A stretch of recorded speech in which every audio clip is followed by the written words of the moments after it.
Thanks for downloading another segment from the Best of the Classic Metal Show. The Classic Metal Show is heard live on Saturdays from 9 p.m. to 3 a.m. Eastern, exclusively at www.theclassicmetalshow.com.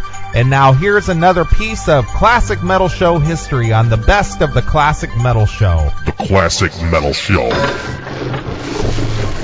That is a new band called Machines of Grace.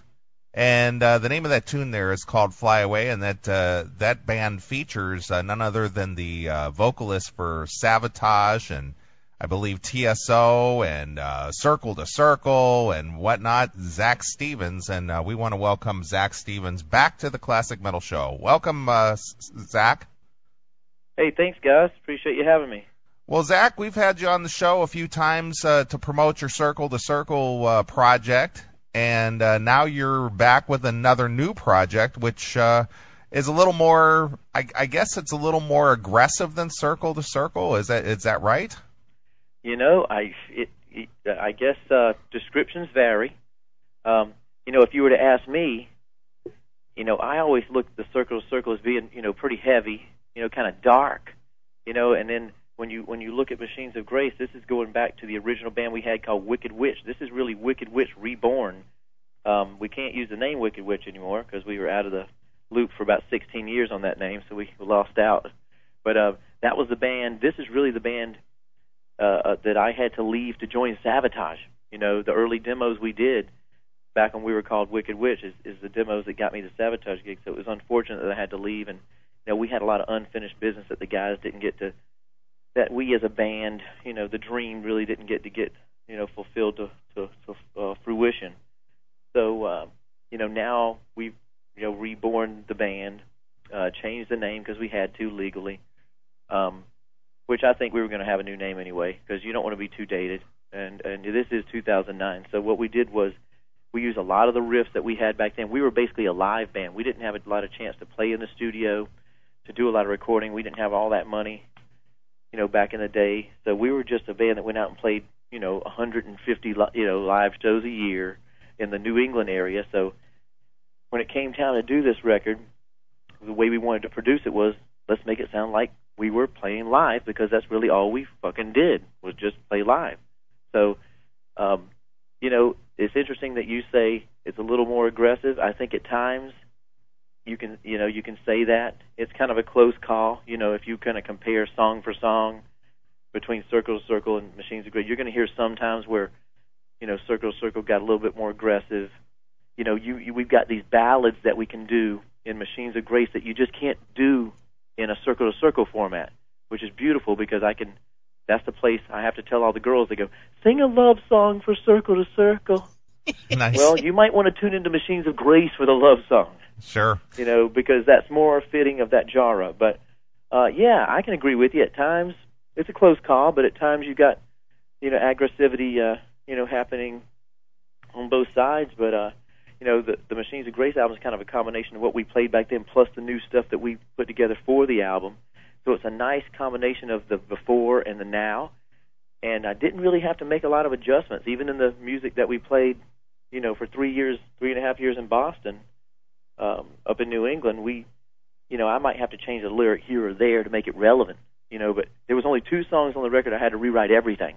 And that's because we took one of the songs called Innocence, which is the track 4.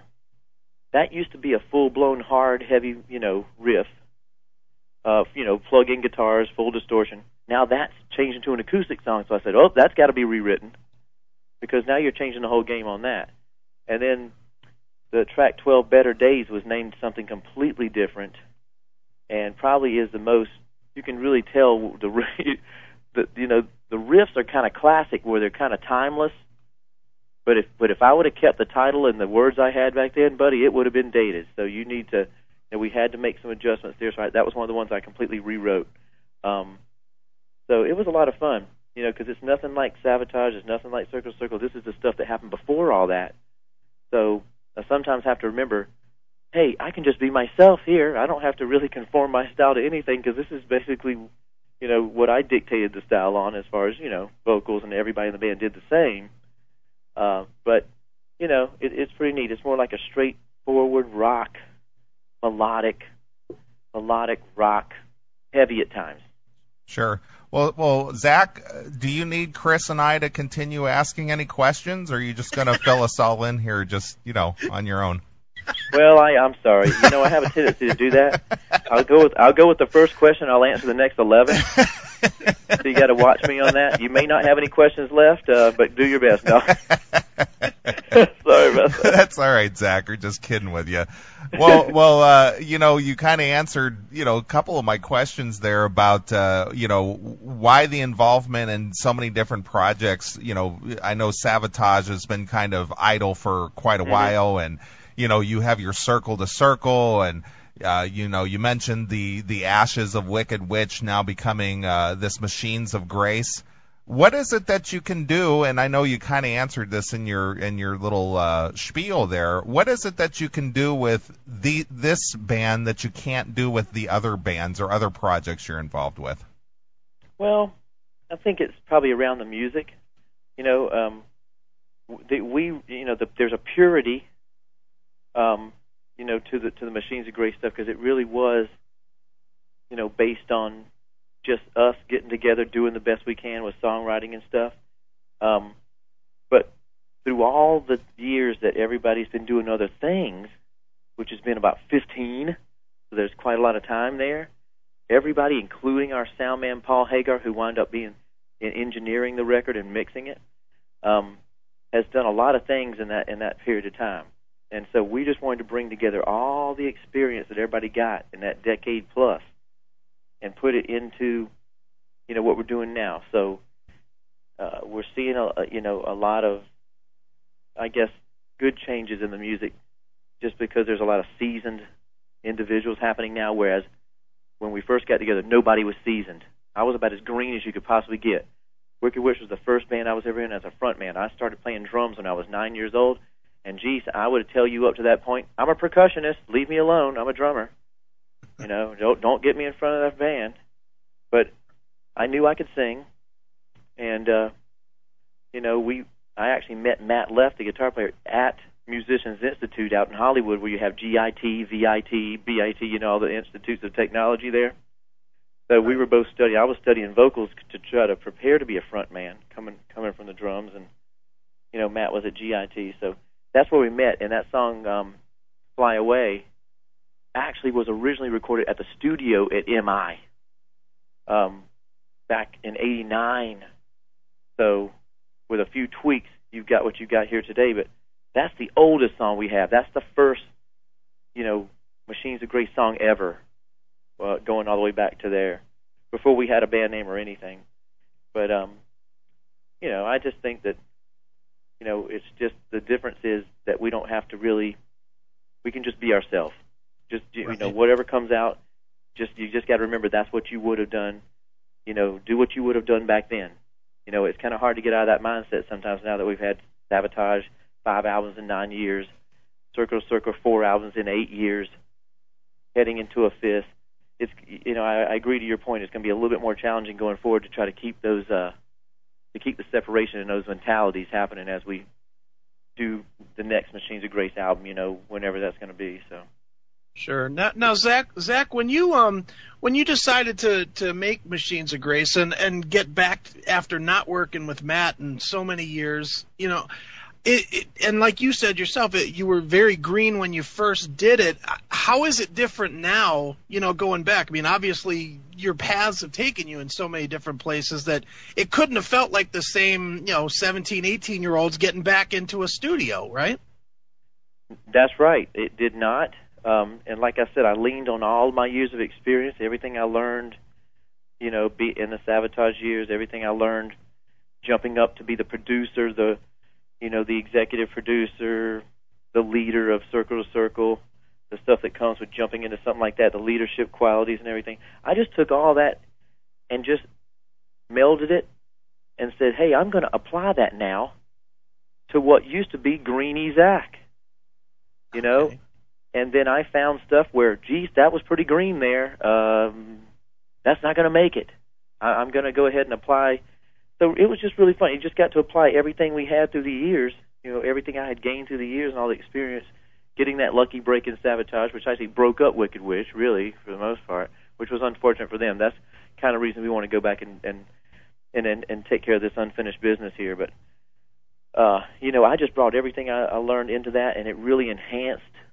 It didn't change my approach. I still realized that the melodies I wrote back then, which I had no idea how strong they were because it was just my first attempt, now I was able to go back and give it a really good subjective viewpoint to say, hey, very little stuff sucked here. I was a little better than I thought. I didn't have to change that much stuff. So that was kind of the more intriguing point of it, was when I went back, I went, dang, I wonder if I could even write a melody like that now that I'm all, like a hardened old sailor. I'm a crusty old sailor now. Right. My challenge for the next one is going to be able to loosen back up and really let that kind of stuff flow again naturally without letting any of this other stuff jade anything, So, you just kind of, that's probably going to be the big challenge of the next one, just sticking to the way that Machines of Grace needs to be written and not let any of that other stuff sink in, I guess transition into across the wall where it shouldn't be. And I think, and you can't let all the stuff get in the way. So that's going to be a big challenge for me, just trying to get back to the roots of the way that Machines of Grace music is supposed to be, and keep it pure. Sure. Now, Zak, you mentioned Paul David Hager, who I know you worked with way back in the day, and talk about somebody that's gone a completely different direction. I mean, he's most known, more as a pop guy these days, working with like Pink and Avril Lavigne, and I think he worked with the Goo Goo Dolls as well. That's right. For going back to work with him on what is clearly a rock/metal type of a record, does he still have the same instincts that he had back in the earlier years? He's got that plus more. I mean, he's incredible. His instincts are what, like let's say we come in there with one of those little, a riff that might be considered very heavy. I mean, like Chris was saying, we come in like that. Then what he'll do is make sure that he puts those little twists, those little sounds that make it real palatable for audiences across a broader spectrum that would have really been, available to be captured just with that plain riff that we handed him. I think that his work with those commercial artists, definitely enhances what we do, because he'll hear what we're doing, but he won't allow us to go too deep into some unknown thing that might not appeal to a wide array of people. He'll make slight changes that really widen the appeal, and he blew me away with that.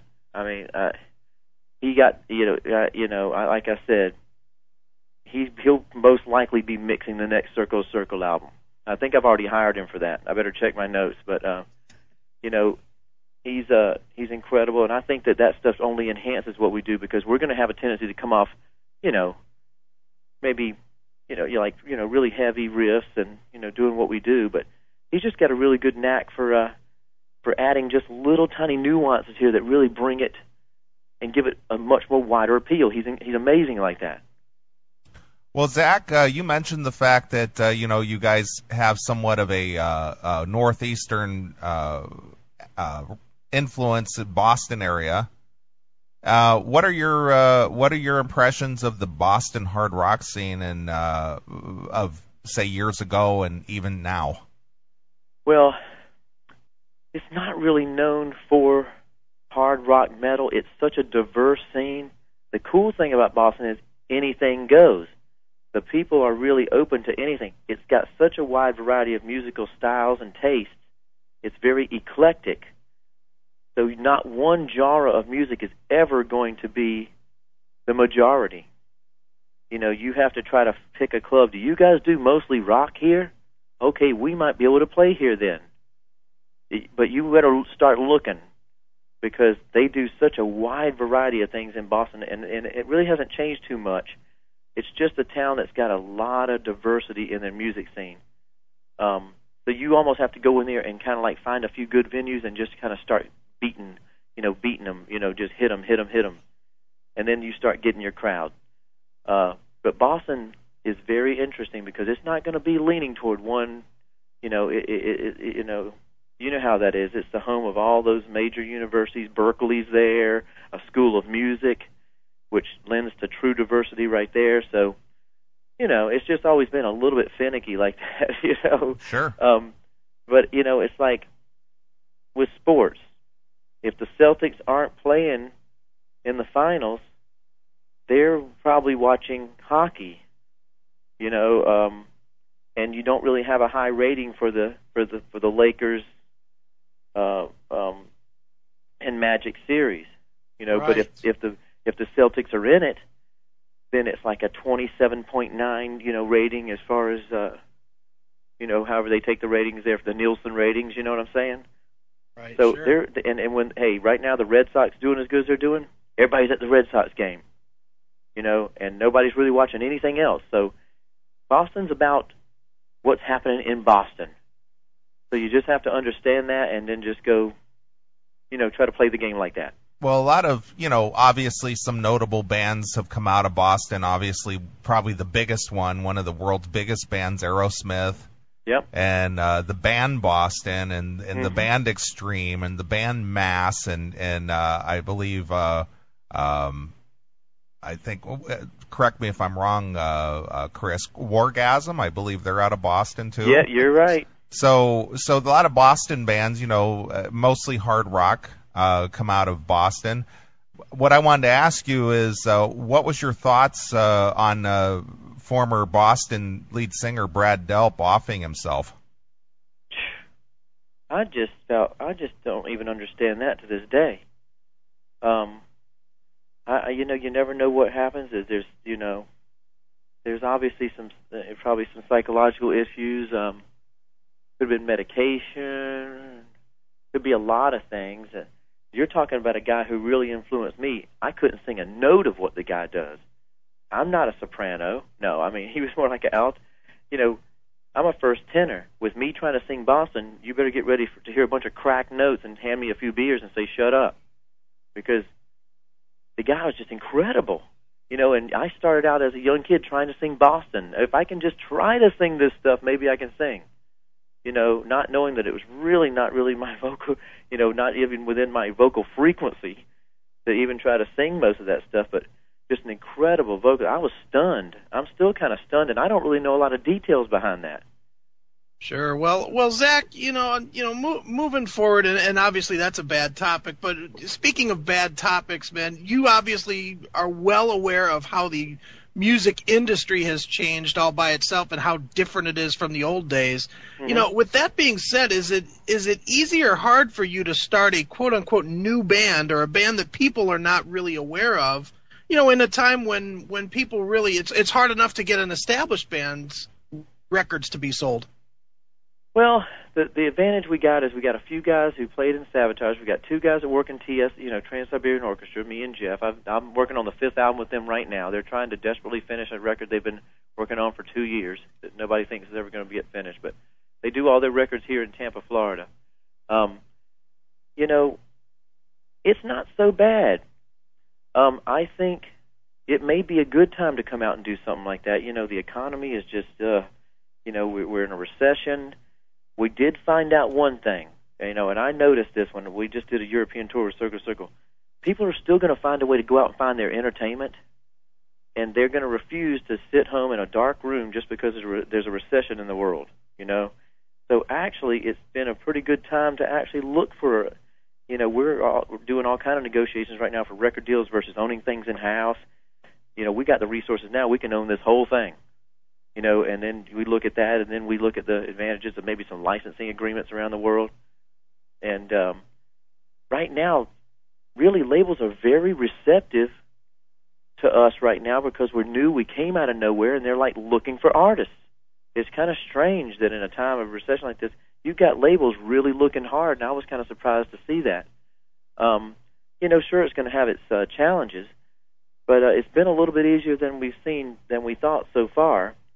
And we're just kind of going on all the credentials we got, but mainly you got to go on the music. So I told the guys, the credentials and what everybody has done so far really doesn't mean a lot unless the album is great.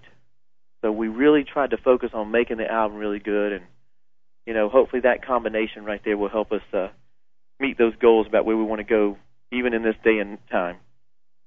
Well, Zak, one last question from me, and that of course surrounds Sabotage.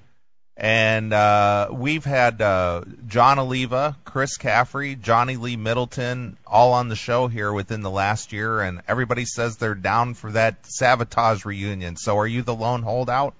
No way. I've always been the first proponent, and I think I was the one saying in interviews, I mean, nobody came to me and said, Zak, you're making us nervous, shut up. But I think I was the first one going back probably about 3 years ago that when people asked me, and believe me, I get asked that question in every European interview. I must have done, on the road, I must have done like 25, 35, interviews. And you better believe that question came up every time, because in Europe, they really want that bad. So who's the holdout here? Any chance of you getting back together to do the Sabotage? I said, look, please note for the record that I am totally in favor, and I've been the one talking about it. I've been the one saying I don't see a reason why not. It would be exciting. It would be good for the guys. It would be good for us to look over and see those guys. And that probably what's going to wind up being the Wake of Magellan lineup. We might even add Alex Skolnick in there just for shits and giggles, because why not? The other night at the studio, I was talking to Al Petrelli and Alex Skolnick at the same time about this very subject, because they were in there cutting tracks, TSO stuff. So, and everybody's still like, man, wouldn't that be, So really, when we get together, we're all in favor of it. We're just waiting. I think it's just a matter of John Oliva and Paul O'Neill getting together and saying, hey, do they really want to tackle it? Do they want to? And I think they should, because it'll satisfy a lot of people, especially over across the Atlantic. And what is the timing to be? I think one of the things, and this is just an opinion, I know there's going to be some meetings on this in the future, but they haven't held it yet, but I guess I'm safe to give my opinion here. You know how you got all these bands doing these reunions right now? Sure. I think he's avoiding some of the reunion traffic, since everybody's having a reunion. So, maybe let a few of those little tours go, and then try to pick a time where we could have a little bit more of an impact. I mean, that's just I could be wrong. But knowing the way Paul thinks, and me and him both being Pisces, I may have an in here. No. But but I think it's maybe just a matter of timing. But we're all definitely for it. I would never be listed as a lone holdout for that. I think I've been the one who's made people talk about it. Sure.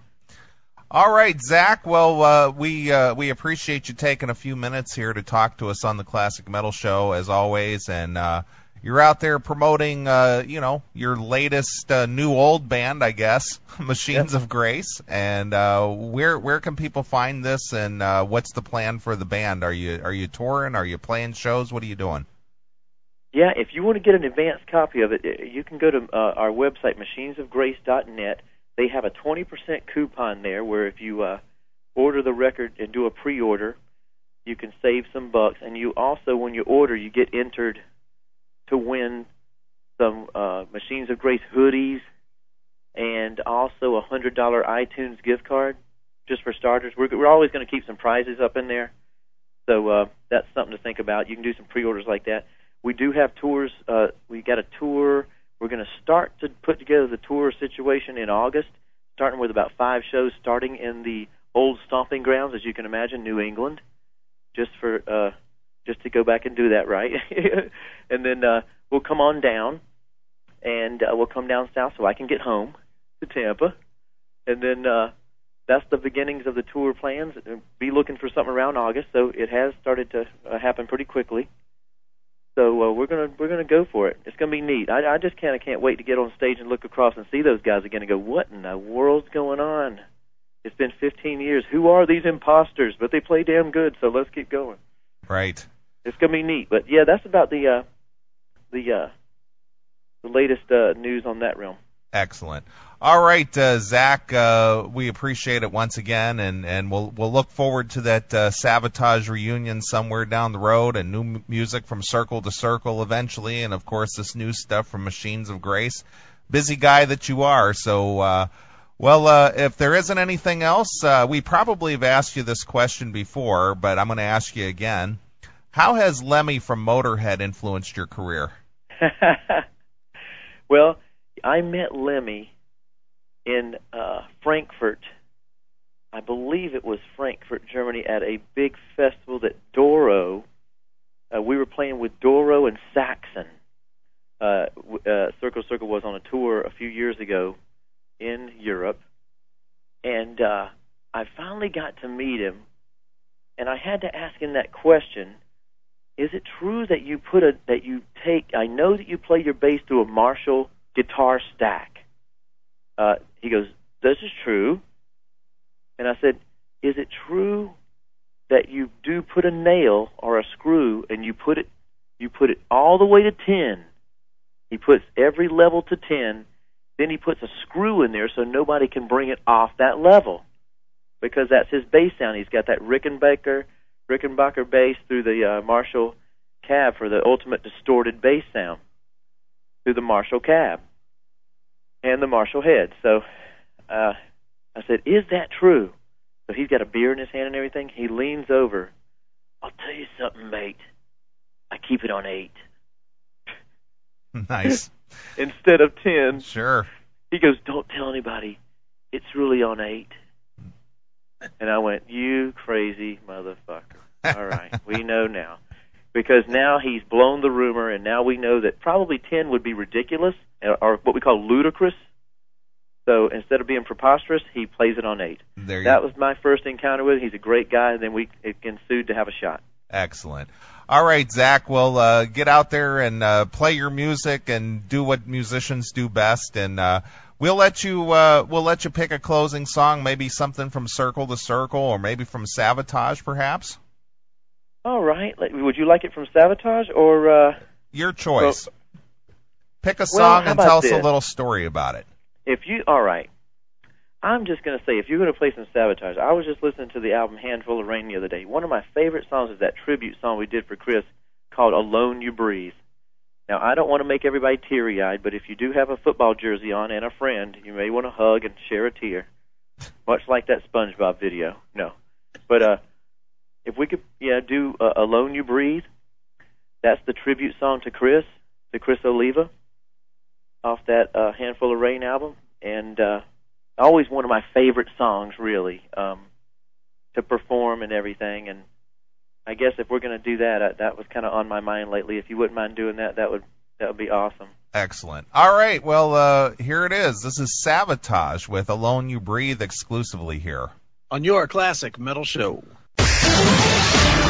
Thanks for checking out the Best of the Classic Metal Show. You can tune into the Classic Metal Show live every Saturday night from 9 p.m. to 3 a.m. Eastern, exclusively at www.theclassicmetalshow.com. The Classic Metal Show.